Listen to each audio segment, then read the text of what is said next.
복음의 사람에게 환난이 좀 피해갈 수 있다면 좋겠지만, 마치 바닷가에 우리가 서 있으면 어느 쪽에 서 있든지 파도가 우리를 향해 밀려오는 것처럼, 환난의 때에는 환난의 파도가 복음의 사람이라고 해서 그 사람이 서 있는 곳만 피해 가지 않는다는 거죠.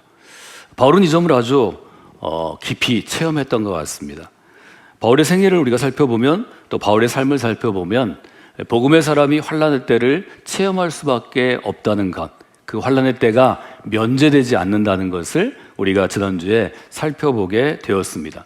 그런데 바울은 그 환난을 그를 돕던 동역자들과 또 교회를 함께 로마 제국의 도시마다 세워가던 성도들과 더불어서 그 환난을 견디는 법을 배우게 됩니다. 이제 바울이 좋은 서신들을 쓸 때가 바울이 주로 50대일 때가 많고요. 우리가 기억하는 바울의 마지막 바울의 신앙과 신학의 종합은 주로 56세에서 58세까지로 우리가 볼 수 있습니다. 지난주 우리가 로마서 8장을 함께 봤는데요. 종교개혁을 이끌었던 루터가 정말 귀한 일이고 하나님이 내게 주신 소명이라고 생각했지만, 캐톨릭의 반발에 부딪히고 또 동료 그리스도인들의 반발에 부딪혀서 포기하고 싶을 때, 아니 실제로 포기하려고 어느 다른 사람 찾지 못하는 곳으로 도망가서 숨어 있을 때, 낙심했을 때, 하나님이 그를 돕던 동역자 필립 멜랑흐톤을 통해서 아주 분명하게 도전합니다. 하나님이 우리를 위하시면, 로마서 8장 31절은 아주 분명하게 그렇게 했습니다. 하나님께서 우리를 위하시면 누가 우리를 대적할 수 있겠습니까? 하나님이 우리를 위하시면 누가 우리에게 달려들어 공격할 수 있겠습니까? 하나님이 우리를 위하신다는 것은 하나님이 우리와 함께 하신다는 뜻입니다. 하나님께서 우리의 편이 되어주시는 것입니다. 어떤 환난의 때에도 하나님이 우리를 위하시면, 즉 하나님이 우리의 편이 되셔서 우리를 위해 도우시고 우리를 위해 싸워주시고 우리의 필요한 것들을 공급해 주시면 어떤 환난 중에도 즐거워함으로 그 환난을 이길 수 있다고 바울은 분명하게 도전하는 것입니다. 그 바울의 고백이 이 질병의 어려움으로 인해서 우리나라뿐 아니라 온 세상이 경험한 이 환난의 때, 이 땅의 모든 그리스도인들이 경험하는 하나님의 살아계신 귀한 역사가 되기를 원합니다.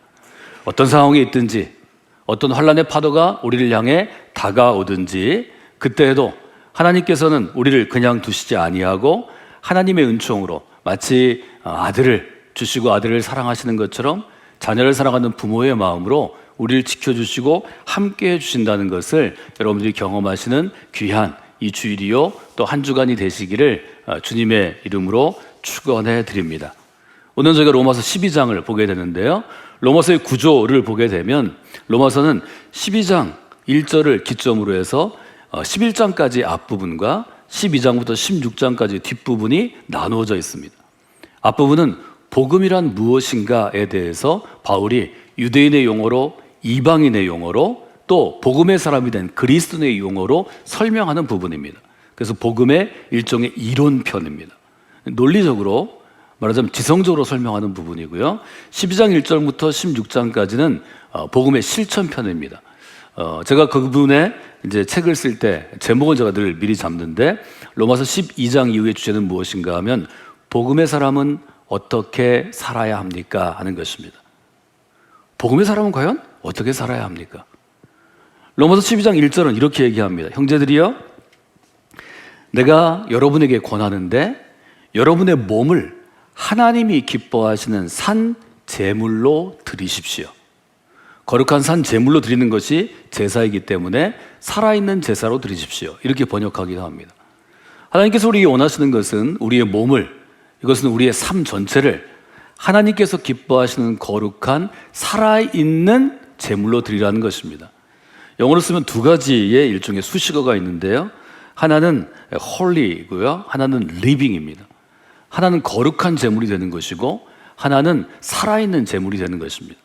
거룩하고 살아있는 제물로 드리라. 그리고 2절은 거룩하고 살아있는 제물로 우리의 몸을 드리는 것은 첫째, 이 세대를 본받지 않는 것이고, 두 번째는 마음을 새롭게 함으로 변화되는 것이고, 세 번째는 하나님의 뜻이 무엇인지 분별하도록 하는 것.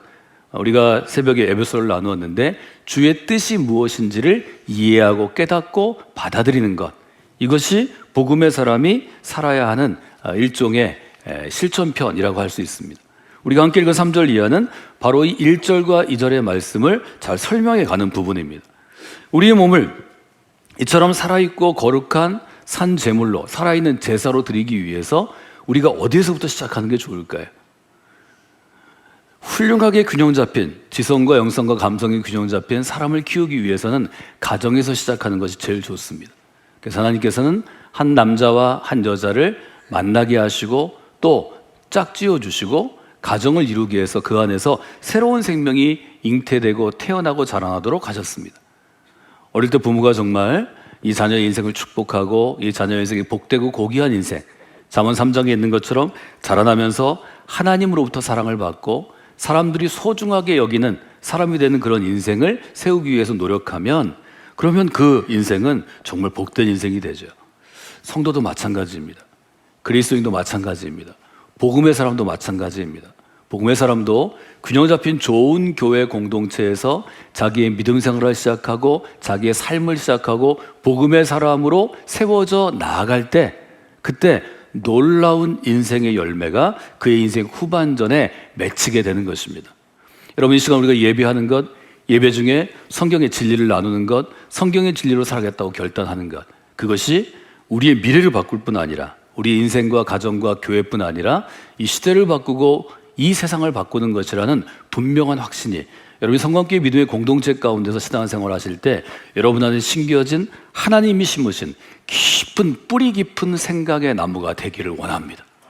생각이 씨앗이 되어서 깊은 뿌리를 내고 나무로 자라나면 그 생각이 여러분의 생각을 바꾸는 것입니다. 인생을 바꾸는 것입니다.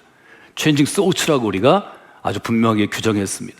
그 생각이 자라나면 그 생각을 품고 있는 사람이 생활하는 가정이, 일하는 직장이, 살아가는 도시가 변화를 받습니다. Changing Place 하는 것입니다. 그리하면 그런 사람들이 점점 늘어나면 도시마다 세워지면, 바울이 했던 것처럼 로마 제국의 도시마다 그런 사람들이 세워지면 Changing Time, 그 시대를 바꾸는 것입니다.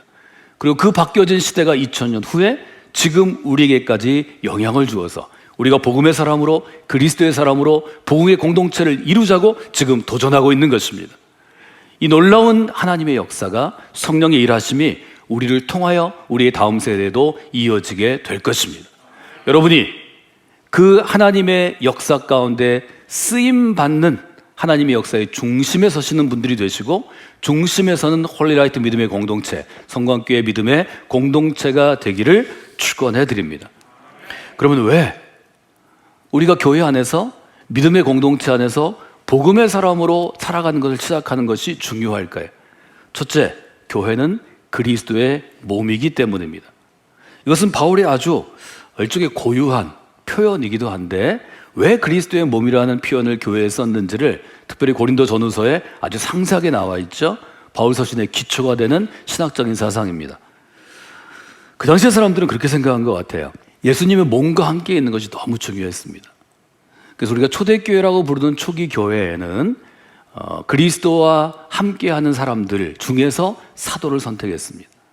바울이 평생도록 고통받았던 것은 예수님과 함께 예수님의 가르침을 받고 예수님의 훈련을 받고 함께 전도하고 함께 예배 가운데 있고 예수님의 사람들을 만나지 않았기 때문입니다. 그래서 그 당시의 사람들은 그리스도의 몸과 얼마나 가깝게 있는가, 얼마나 친근하게 있는가가 아주 중요했습니다. 그런데 여러분이 아시는 것처럼 예수님께서 공생애를 마치시고 십자가의 죽음의 사건, 부활의 사건 이후에 하나님께서는 그리스도의 몸을 불러가셨습니다. 우리 예수님의 승천이라고 교리적으로 표현합니다. 이 그리스도의 몸이 우리와 함께 있지 않아요. 바울이 세운 것은 교회예요. 예수 그리스도를 주님으로 믿고 그 주님으로 믿는 그 마음과 신앙을 가지고 자기의 삶 전체를 새롭게 변화하는, 마음을 새롭게 함으로 변화를 받는 사람들이 모인 곳인데, 바울에게 공격했습니다. 당신은 그리스도의 몸과 함께하지 않았습니다. 어떻게 당신이 사도가 될 수 있습니까? 바울이 이 문제를 품고 저는 오랫동안 고민하고 생각하고 하나님께 지혜를 구하고 하나님이 지혜를 주셨으리라고 생각합니다. 바울에게 어느 순간 분명한 깨달음이 생겼습니다.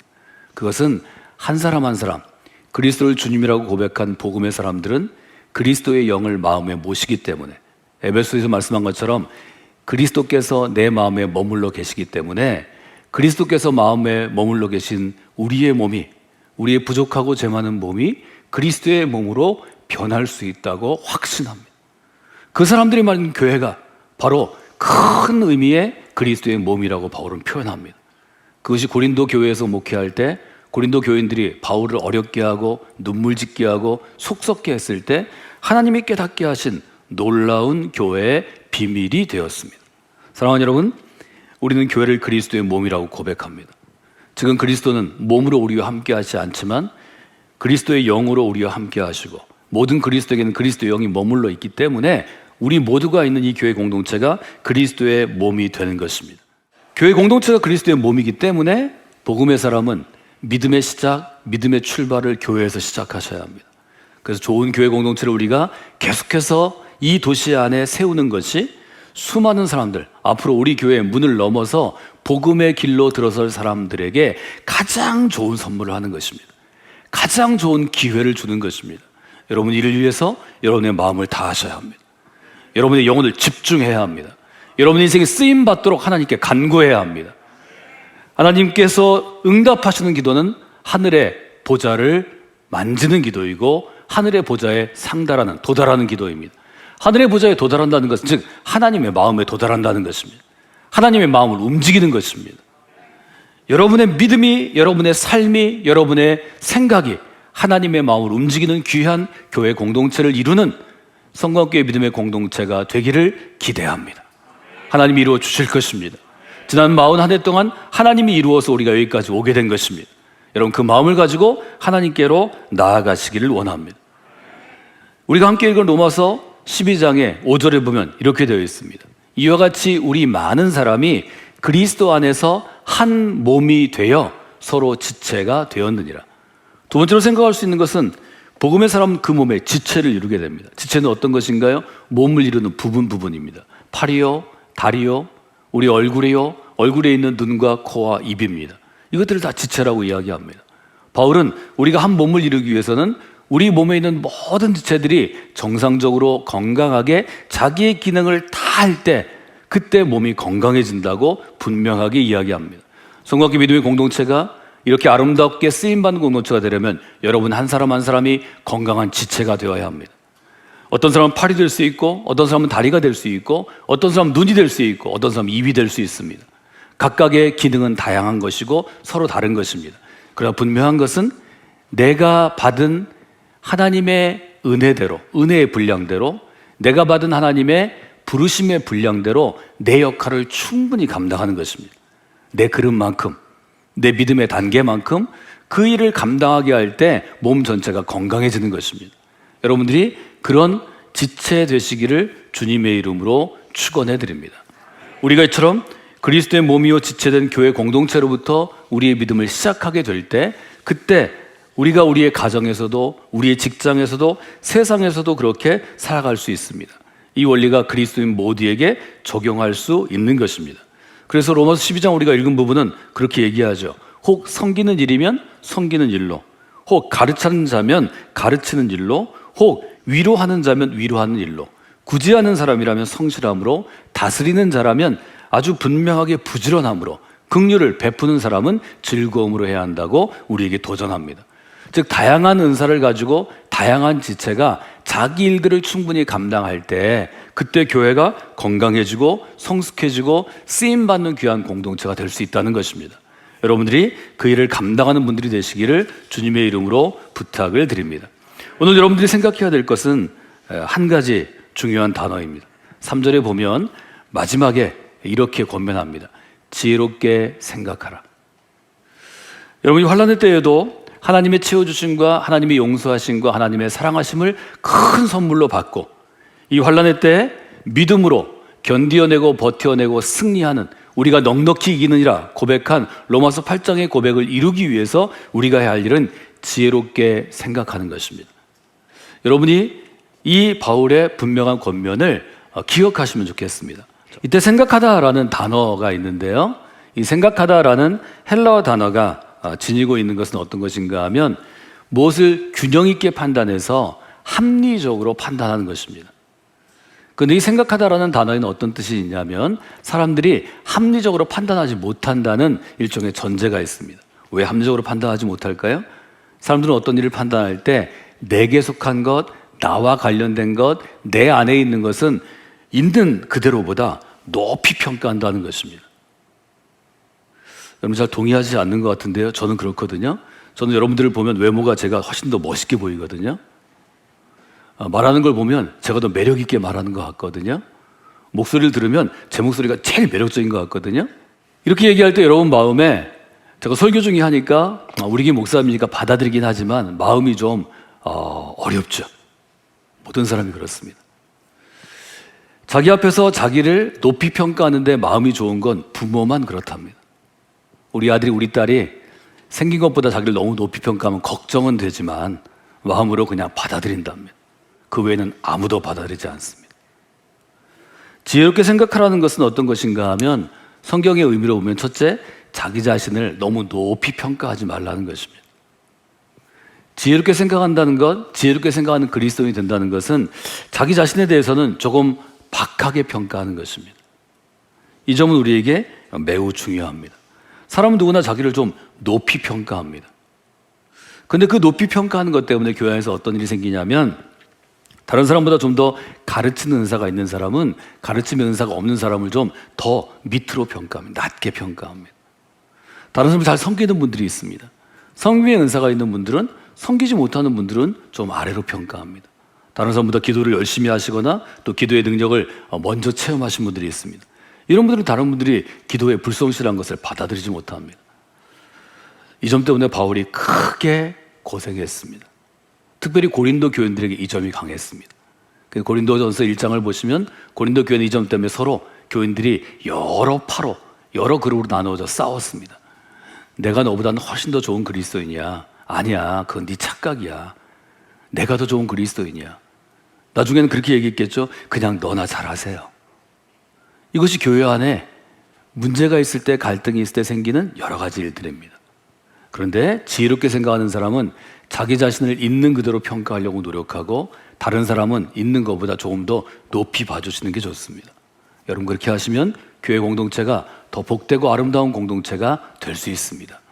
여러분 좀 힘드시겠지만 다른 분들을 보실 때 그렇게 한번 해보시면 좋겠습니다. 저는 신앙생활이 나 중심의 퍼스펙티브에서 나 중심이 아니라 하나님 중심으로 그리스도 중심으로 교회 중심으로 변화되는 것이라고 말씀드렸습니다. 바울이 지금 마음을 새롭게 함으로 변화를 받아 그렇게 이야기한 것처럼 좀 힘든 일이지만 하나님의 도우심으로 성령의 능력으로 나 중심에서 하나님 중심으로 나 중심에서 그리스도 중심으로 나 중심에서 교회 중심으로 변화되는 놀라운 역사를 성광교회 믿음의 공동체에서 여러분이 경험하시는 분들이 되시기를 원합니다. 두 번째로 지혜롭게 생각한다는 것은 무엇을 의미하냐면 내게 주신 은혜대로 나를 판단하는 것입니다. 다른 사람을 판단하는 것입니다. 내게 주신 믿음의 분량대로 판단하는 것입니다. 3절은 이렇게 시작하죠. 내게 주신 은혜로 말미암아 여러분에게 말하는데 마땅히 생각할 그 이상의 생각, 마땅히 생각해야 할 생각 이상을 품지 말고 하나님께서 각 사람 여러분에게 나눠주신 믿음의 분량대로 생각하십시오. 여러분 우리가 생각해야 될 것은 우리 믿음의 그릇, 우리 믿음의 분량, 사이즈는 다 다릅니다. 어떤 사람은 조금 많은 분량을 줄 수도 있고요. 어떤 사람은 적은 분량을 줄 수도 있습니다. 하나님은 이 점에 대해서는 인정하라고 우리에게 말씀하십니다. 근데 우리는 셈이 많기 때문에 시기가 많기 때문에 누군가 나보다 유능하면 그것을 참아내기가 쉽지 않습니다. 누군가 나보다 믿음의 분량도 많으면 그것도 시세움합니다. 그런데 우리가 좀 더 성숙한 그리스도인이 되려면 성숙한 믿음의 공동체를 이루려면 그것은 인정하는 게 중요합니다. 여러분이 아시는 것처럼 바울은 젊은 시절에 자기를 향해서 굉장한 자신감이 있던 사람이었습니다. 유대교 안에서는 나이가 한 30 정도 된 사람으로는 나보다 더 열정이 있는 유대인은 없어요.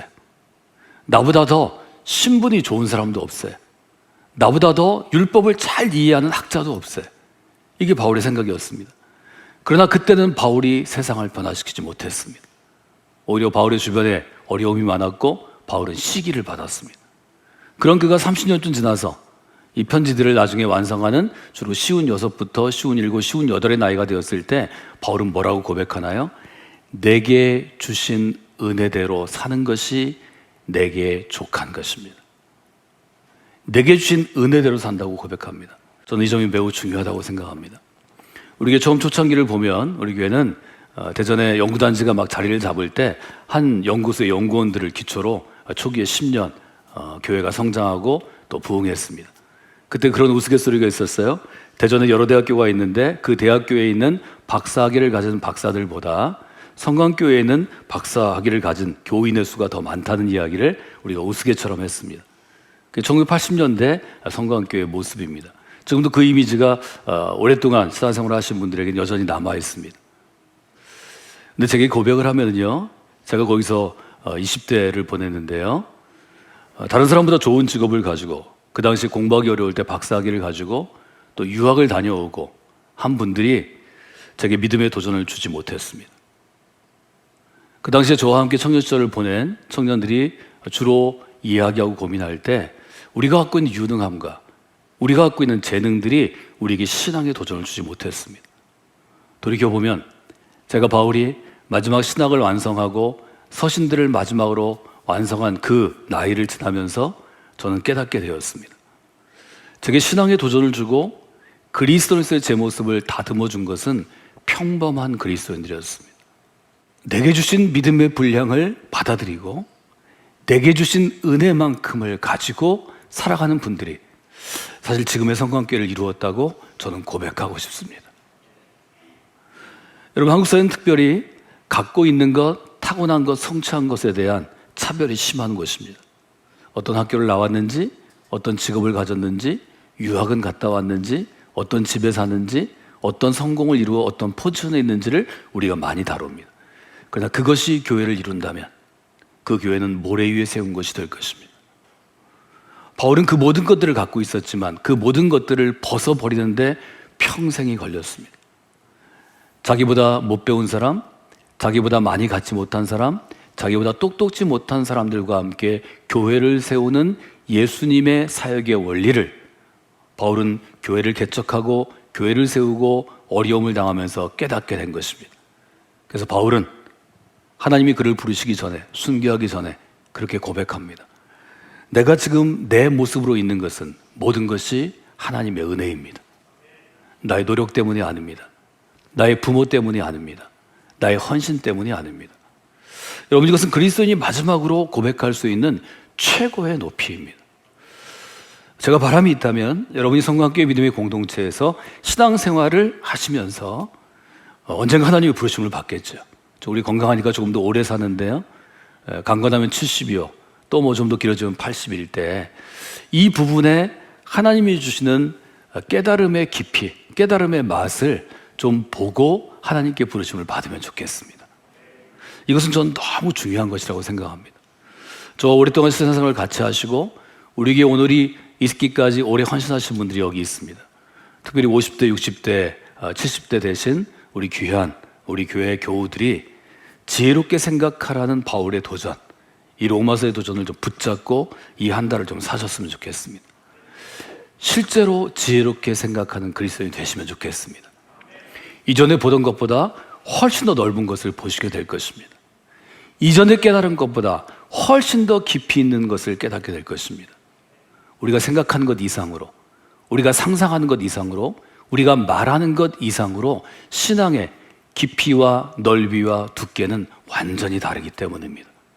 성곽의 믿음의 공동체가 보이는 것에 사로잡혀 있는 우리 모두에게 보이지 않는 것을 볼 수 있고 만질 수 있고 느낄 수 있도록 열어주는 믿음의 좋은 통로가 되기를 원합니다. 하나님께서 우리를 그렇게 사용하실 것입니다. 이 일을 붙잡고 여러분들이 한 주간 동안 신앙생활 하시기를 도전합니다.